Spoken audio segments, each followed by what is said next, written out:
Yo, what's up, guys? Another episode of the 3D Podcast. I'm Austin, your podcast director. Sitting here with Rob, audio engineer, producer. What's good? Also sitting here, we got Ethan, founder, producer. What's going on? What's going on, guys? So guys, just a little fun question here. What's your favorite superhero and why? I guess I'll go first.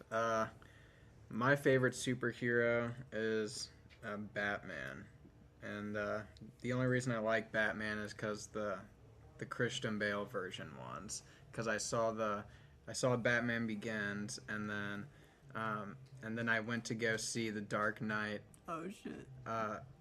I saw the premiere for it. I saw the premiere for The Dark Knight, and I didn't even know I was gonna see it. My older sister was like, "Yo, we're just gonna go see some like random movie super late." And then while we were in line, me and my brother were like, "Oh, like I really wish we could go see The Dark Knight." And then they're like, "Oh shit, well guess what? We're seeing The Dark Knight." And then like it was super fucking hype. But I honestly just like Batman because like I like his vibe. Like I like that he's like. It's like rich, sophisticated. He like went out and like Dude, he's badass. He's badass as fuck. He went out to the fucking like Himalayan mountains or whatever the fuck, and he met up with what's his face, Raja Ghul or whatever his name is. Who plays him? Raja Ghul. Yeah, that guy. And like trains with him, but he's just a complete badass. So I like the Adam West one though, with fucking Robin and shit. Adam West, he's on Family Guy, dude, bro. Honestly, the only ones that are like actually really good to me are the like Dark Knight like trilogy ones. All the other ones kind of suck. What? Like it, I mean, just as far as production quality and shit. Like those movies were just intense, and like the music that Hans Zimmer did with it, holy shit, just so epic. Especially that first song in The Dark Knight with that one D note that's just like hanging there for like a solid minute. I actually watched like a little a documentary. He literally took a knife and scraped it along a piano, like a piano rod or whatever, and that's how he recorded it. But yeah. Honestly, like the music in those movies, like honestly make it really fucking good. So that's probably why. Ethan? What? What's up? What's my favorite superhero? Yeah. The Green Bastard, parts unknown, baby. The Green Bastard. Next question. Trailer Park Boys, shout out. What's good? I already told you, yeah, Trailer Park Boys is half of my... half of what I know to be true is Trailer Park Boys.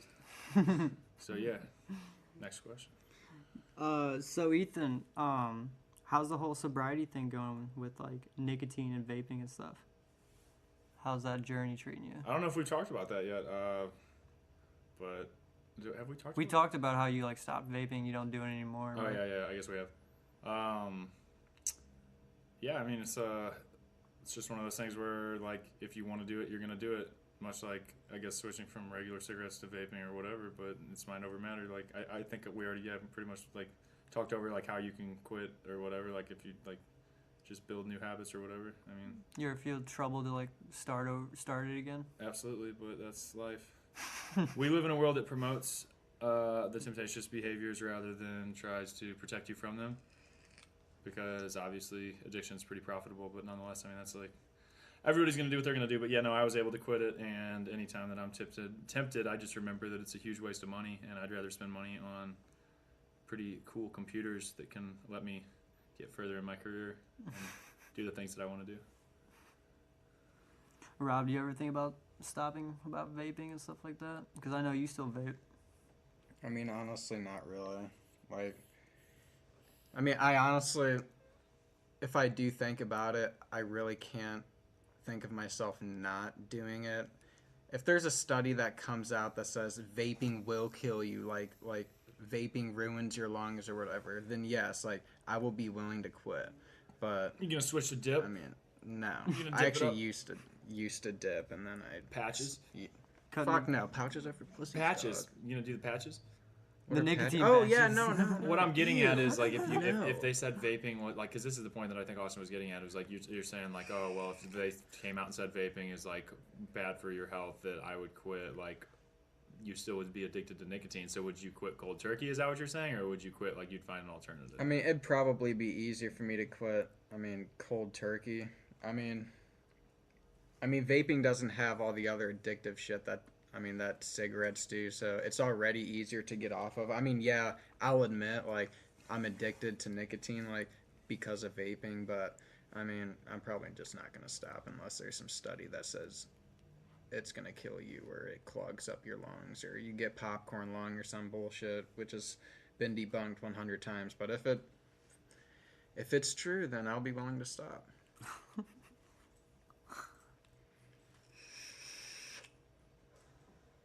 As I'm hitting my vape. He's not gonna stop, guys. It's called the drug.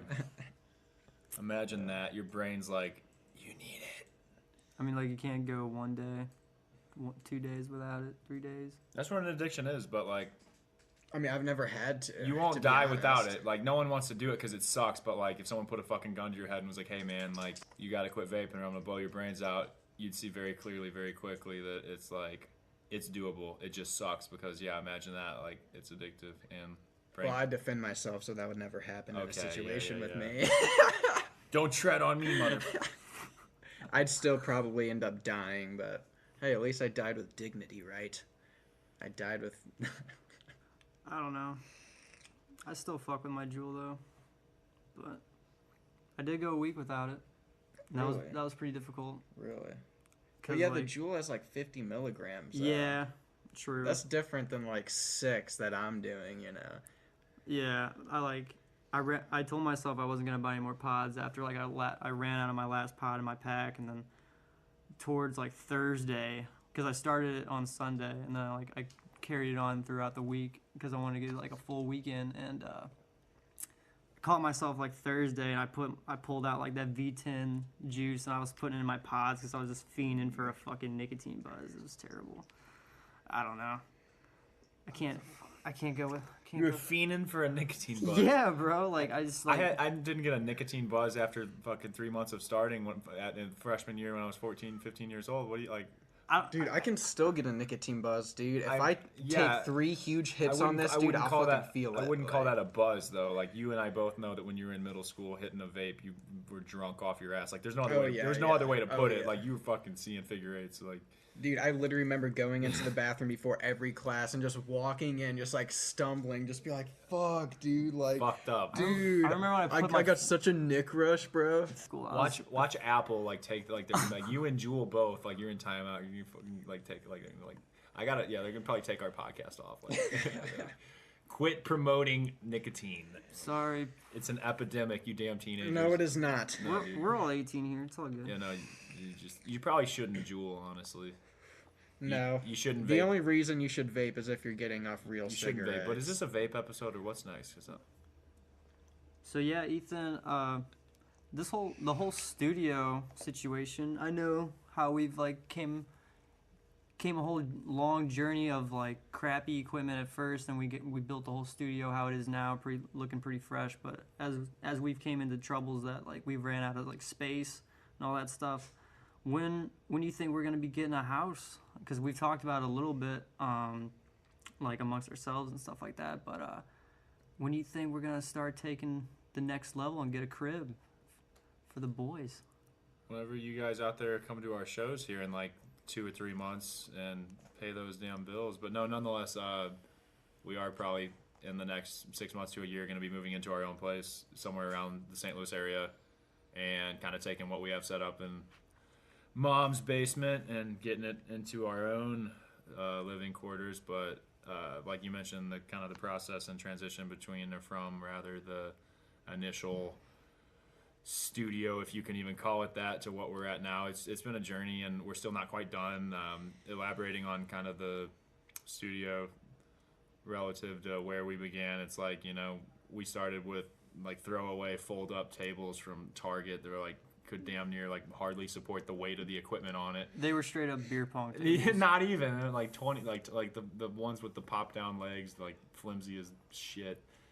No bueno. Nonetheless, we had our stuff on some crap tables, and everybody had their basic laptop, and we were all either dropouts or whatever, like, and going to a different school. But nonetheless, we went from having crap tables and like basic intro, like not even music gear, to like, I think actually here's a good story for you. I kind of saw today on my you know how Snapchat has like you'll see the red dot and it shows you like your like a year ago, 2 years ago. 2 years ago today, actually, I saw like whenever I first came home from school, it was like Rob was like all into the music, and I thought like I was just going to be his manager, and he had all the music equipment, or all that we had at the time, and we thought that's what it is, and we'll expand on that. But my thought process was like, well, if I'm going to be his manager and like also be like doing some MCing, I don't know what I thought my vision was, but apparently I thought it was a good idea to take a bunch of money and go to Guitar Center and buy a shitload of lights. And so what I saw pop up on my Snapchat today from 2 years ago was that like when I first came home and dropped out of college a couple years ago, we went and bought a shitload of lights from Guitar Center and set them up in my basement.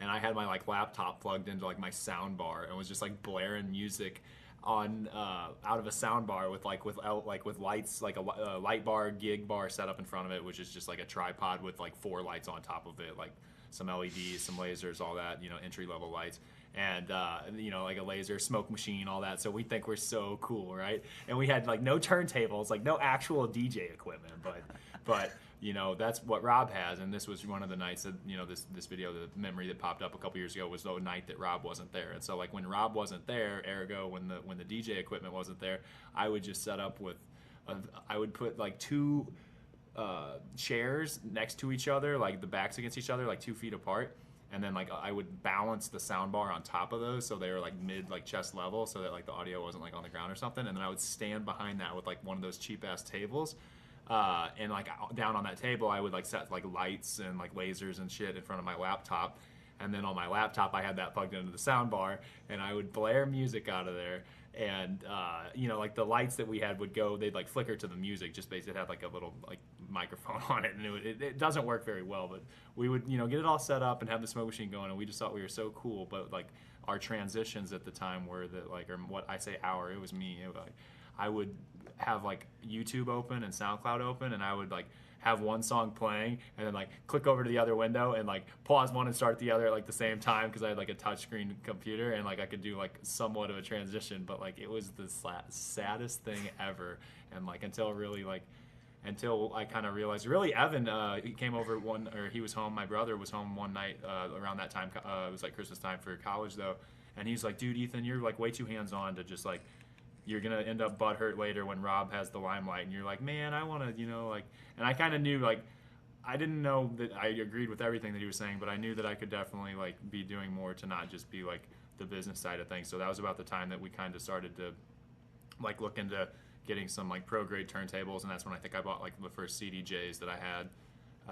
And so that was a huge step, obviously, and that's kind of brought us to like the entry level, like when you mentioned like how the studios started to where it's at now. I'd say that's your first memory of when it started, was when we bought the first 2 CDJs, which for those of you that don't know, CDJs are the industry standard for the turntables that all the DJs you see use at festivals and all that good stuff. But that was definitely a huge step, and it's a funny memory looking back on like our first days. Was like, yeah, you want to be a DJ, buy some lights and plug in your computer and just play some music, and you're lit, man. And it's just hilarious because I hold on to that so fondly, just because we were so mediocre and terrible, and we still are. But it's just amazing to see in 2 years where it's came. Are we taking that off the house? Oh yeah. Okay, so like tying it back into the house. Okay, the studios came a long way. We are now at a point where we're looking to get Dolby Atmos, which is another studio upgrade, if you will. It's basically us drilling speakers into the wall and having like immersive sound so that we can mix our songs in 3D. And for those of you that kind of know, like, and have listened to the earlier episodes as to what our vision is, that's kind of how we're going to allow to do that 3D music aspect. So yeah, that's kind of what we're doing, is like saving up our money to get a house and then get Dolby Atmos installed in our living room / studio. And then that's like the last, hopefully that's the last step of getting our house, and ergo also having the last enhancement version of the studio, and we should then be ready to come at you guys with completely immersive entertainment.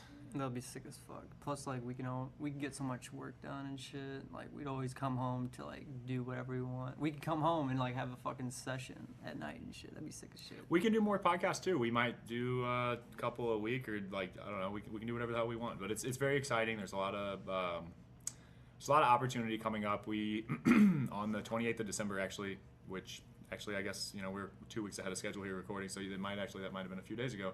I think it was. Nonetheless, we are recording with a recording artist, vocalist, Ashley Lusk. She's doing vocals for a song that we've talked about a couple times, and we had a couple vocalists prior to this, but it is finally at the point now where we're kind of getting the exact vision and our first single like pretty much finished. So we're very excited, in the months that follow to be able to have the freedom and the mobility and the ability to be 100% independent, not just with the house situation, but with the content, with the clothing. We got Not Designer just launched that too, like just everything. Yeah, it's all coming at once, is what I'm saying, and it's really cool. It's overwhelming. I've been very scatterbrained even on this episode, but yeah, it's all happening.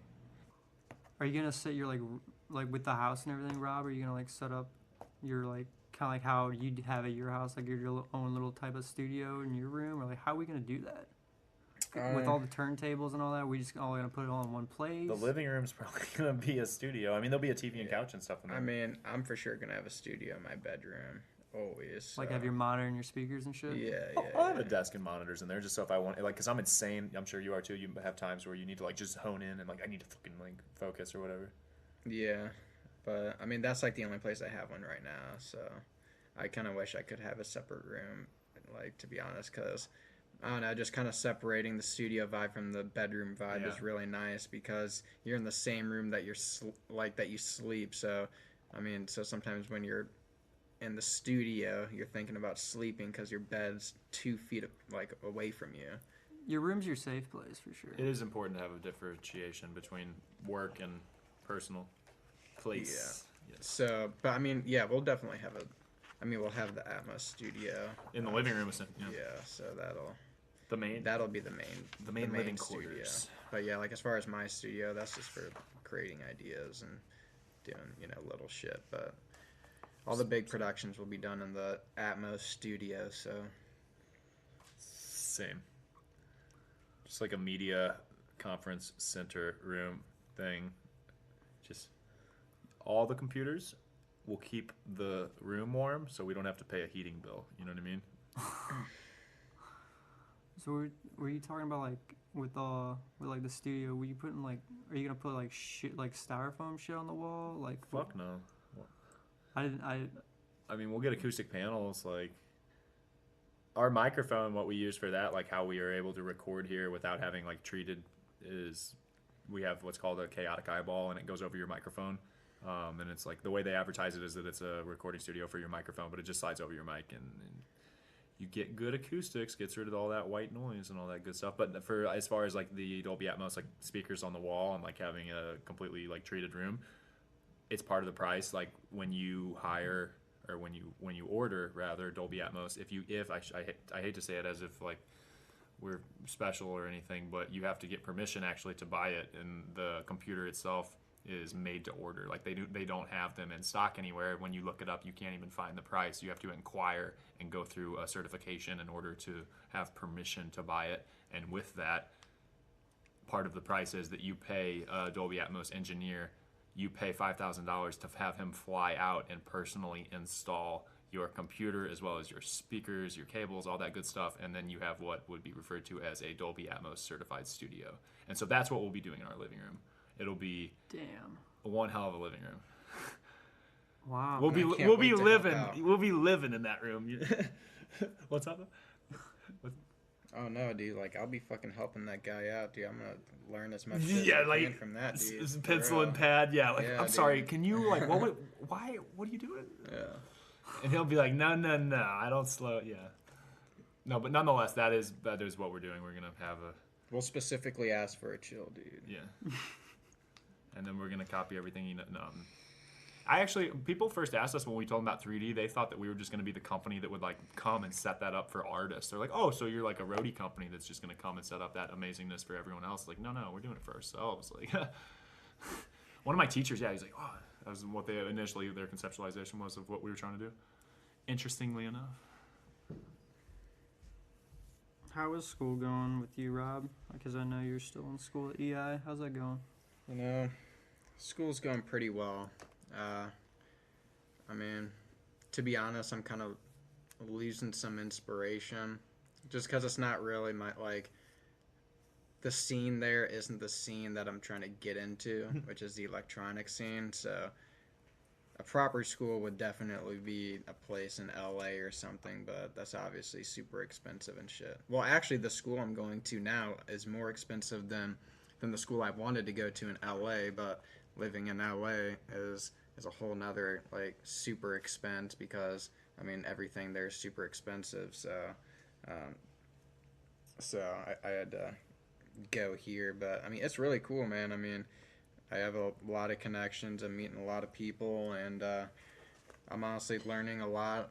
So other than the classes that I have to take, like poetry and creative writing, to be honest, like I'm almost like failing those. I was gonna say, like, what kind of classes? Like, when you go to class, like, what do you do? I didn't know if you took normal classes. Yeah, those classes I'm taking right now, but my other class is a live sound. It's what is it called? Live sound and PA or something like that. And every single class we just get out a giant PA system. We get out two 18-inch subwoofers and 15-inch a 15-inch speaker cabinets, and we just blare music. Like yesterday, that's all we did. We set everything up, and we literally just played music and fucked with the board and messed with the effects and stuff. So all the hands-on classes, I get 115% every single class. But the classes like poetry and creative writing, yeah, those suck. I hate those. I don't have the patience for those. So you don't want to write a little story? I do not. I really do not. That's not really my cup of tea. I'm more of using a like using my senses type of dude rather than trying to think super hard about something. That's why I like music production because that's a lot of what it is. Until you get to mixing, but I mean pretty much setting up a giant speaker system for, let's say, a festival or something. If you know how to set up one venue, you can set up any single music festival. Fuck, you can set up fucking Woodstock. It's literally the exact same thing.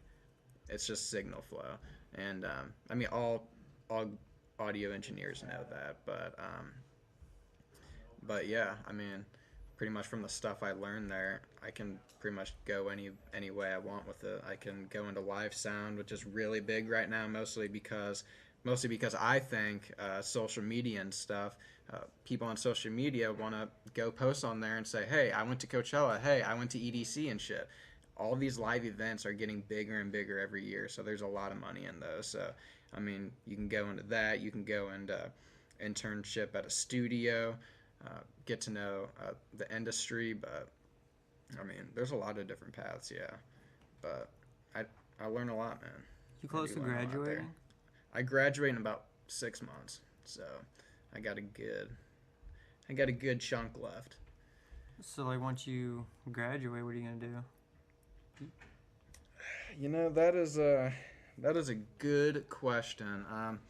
After I graduate, I'm probably just gonna work on 3D and not designer full time if I can, and then but other than that, I'm just gonna honestly try and look for as many opportunities as I can. I mean, I don't know, someday I would wanna be there at some point, so Dude, that's definitely in my future. Didn't you get like a teaching opportunity somewhere or something like that? Oh yeah.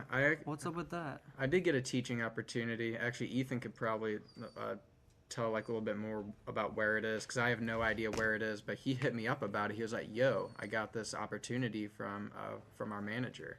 Yeah, to be continued on that, as well as how we know that we've got this amazing vocalist coming to take a whack at recording our first single here that we're going to bring to you. But our manager's been absolutely killing it for us, and kind of when I had to first struck the relationship with him and met him, he had mentioned that he, aside from being a artist manager, also owns a music school.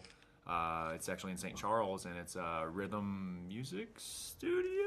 Let me double check, because I don't want to have him listen to this and be like, "Thanks, Ethan. You couldn't even have got the damn ad right." Like, it's not an ad, but you know what I mean. Okay, so yeah, it's Shout out, right? Rhythm Music Studio.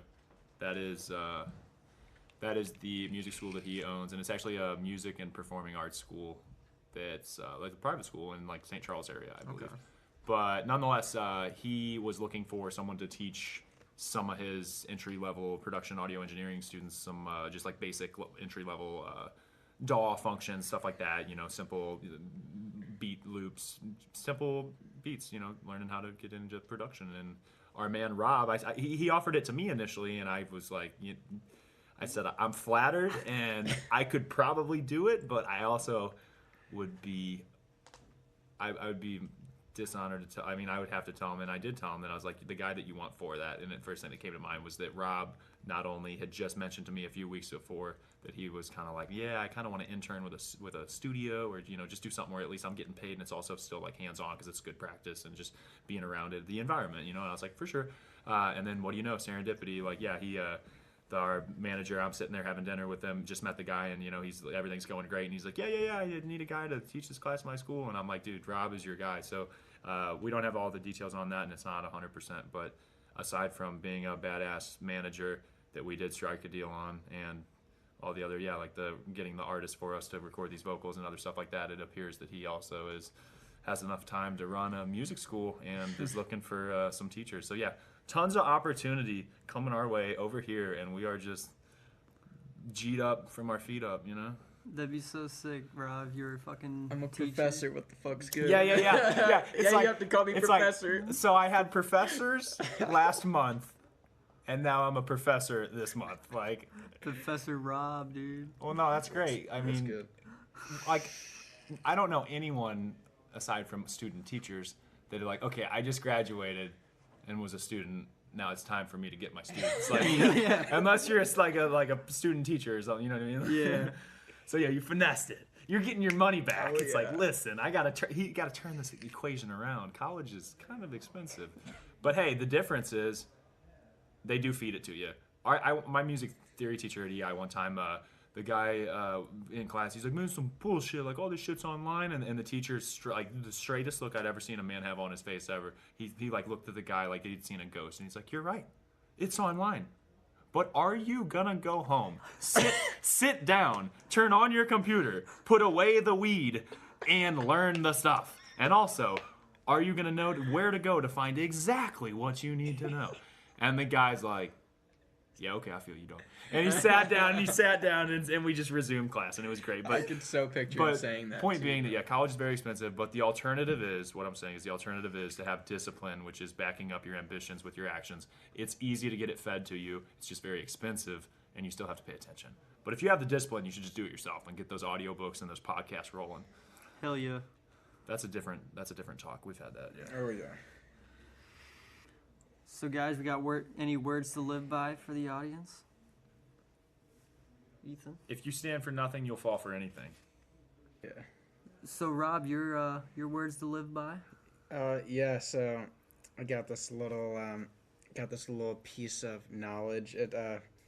So people with less resources are succeeding doing what you want to do now. So I kind of want to pick up from that. I just saw a Reddit thread. I can't remember which subreddit is from. It could be from R Trap, EDM production, EDM. I have no idea, but pretty much the main thread was talking about exactly that. Skrillex, he produced his first EP on a shitty laptop with broken speakers, and the whole thread was just talking about if he can do that and succeed, then that means you shouldn't be complaining about, oh, I don't have the right plugins, or oh, I don't have the right synth, so I can't make so I can't make the music that I want to make. And yeah, the whole thing was just pretty much saying that's bullshit. And you can literally make any kind of music with any stock plugin that you want. And that's, I mean, that also ties into those who want things the most get it.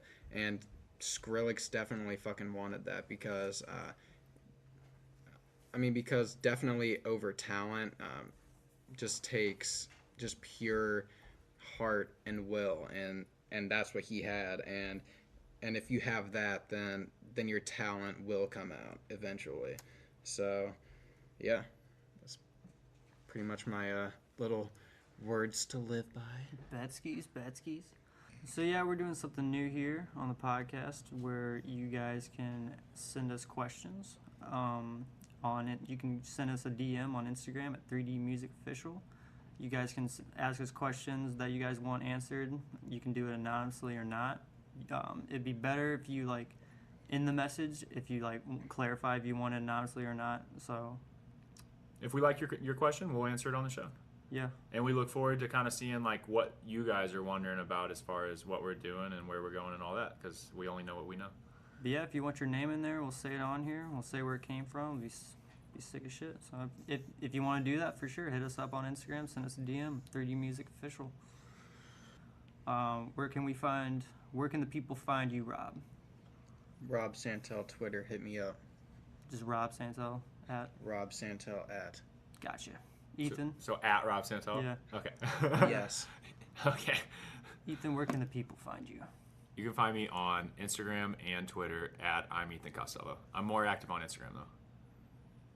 And then also, obviously, I shouldn't say obviously, but you can find our clothing company. It's tagged in my bio as well as 3D, but you can find Not Designer and 3D in my bio as well as at 3D Music Official and at Not Designer Official. And I think all of them as well have 3D on their page, but maybe not Designer. So Not Designer Official, you already know. That shit just dropped. Go get you some. Big moves, big plays, music soon. Appropriate priced apparel. Yes, sir. But yeah, that pretty much wraps it up here for the podcast. I'm Austin, your podcast director. Rob. Peace out, y'all. Ethan. Next time. This is the 3D podcast. We'll catch you guys next week.